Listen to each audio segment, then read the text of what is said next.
غلام دستگیر گزشتہ 20 سالوں سے صحافت کے پیشے سے وابستہ ہیں۔ بنیادی طور پر وہ ایک تحقیقاتی رپورٹر ہیں۔ ان کی تحقیقاتی رپورٹنگ میں human rights, missing persons, governance کے معاملات اور پشتون تحفظ موومنٹ قابل ذکر موضوعات ہیں۔ ان کے مطابق انہی موضوعات کی بنیاد پر پہلے ان کے ادارے پر دباؤ ڈالا گیا اور بالآخر ادارے کو کام کرنا بند پڑا۔ ہم ایسے ایشوز پہ کام کیا کرتے تھے جن پہ دوسرے لوگ کام نہیں کرتے تھے، جہاں پہ سمجھا جاتا تھا کہ وہ سمجھتے تھے کہ وہاں پہ ان کے پر جلتے ہیں، تو ہم ہیرلڈ کے لوگ ان ایشوز پہ جا کے کام کیا کرتے تھے۔ تو ظاہر ہے کہ ان ایشوز کی وجہ سے بہت سے لوگوں کو، مقتدر حلقوں کو، وہ سیاست میں بھی تھے، وہ اسٹیبلشمنٹ میں بھی تھے، ان کو اس سے تکلیف ہوتی تھی۔ صحافیوں کی بین الاقوامی تنظیم رپورٹر وداؤٹ بارڈرز کی 2021 کی سالانہ رپورٹ کے مطابق دنیا کے 180 ممالک میں پاکستان کو 145ویں نمبر پر رکھا گیا ہے۔ ماہرین کے مطابق باوجود اس کے کہ پاکستان کے آئین میں صحافت کی آزادی کی ضمانت دی گئی ہے، لیکن عملاً اس پر عمل درآمد نہیں ہونے دیا گیا ہے۔ پاکستان دنیا کے ان 10 ممالک میں شامل ہے جہاں پہ صحافت انتہائی مشکل کام ہے، یعنی جو سینسرشپ کی ایکسٹریم فارم ہے، فزیکل ایلیمینیشن، جان سے مار دینا، وہ پاکستان میں بہت عام ہے۔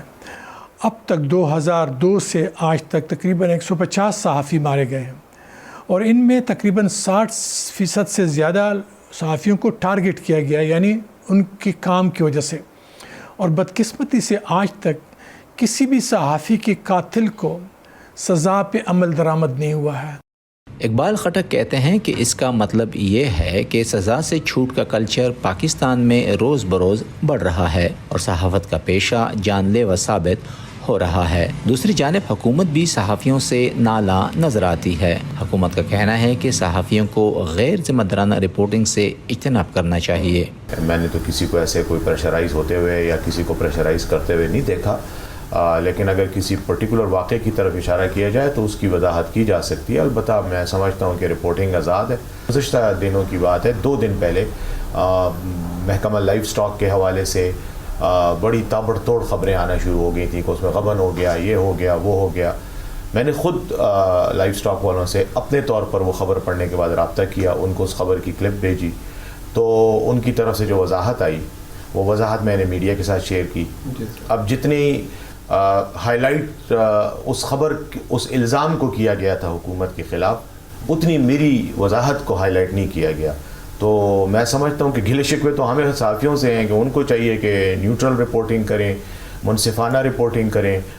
دوسری جانب صحافیوں کا کہنا ہے کہ موجودہ حالات میں صحافی برادری کافی مشکلات کا شکار ہے۔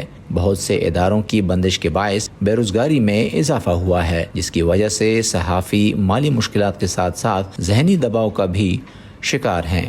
پچھلے ہم 3 سال سے دیکھ رہے ہیں جو فائنینشیل کرنچ آیا ہے، اور صحافی یہاں پر جس انداز میں ان کو فارغ کیا گیا، اس کی وجہ سے وہ فائنینشیل سچویشن بھی ان کی بہت زیادہ، جسے کہتے نہیں ہیں، بہت بری حالت میں ہیں، ان کے مسائل دن بدن بڑھ رہے ہیں۔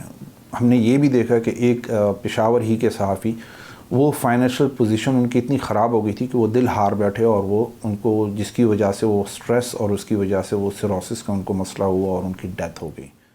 ماہرین کا کہنا ہے کہ ملک میں جمہوری نظام کے تسلسل اور استحکام کے لیے آزاد عدلیہ، مقننہ اور انتظامیہ کے ساتھ ساتھ آزاد میڈیا بھی ناگزیر ہے۔ نظر الاسلام، وائس آف امریکہ، پشاور۔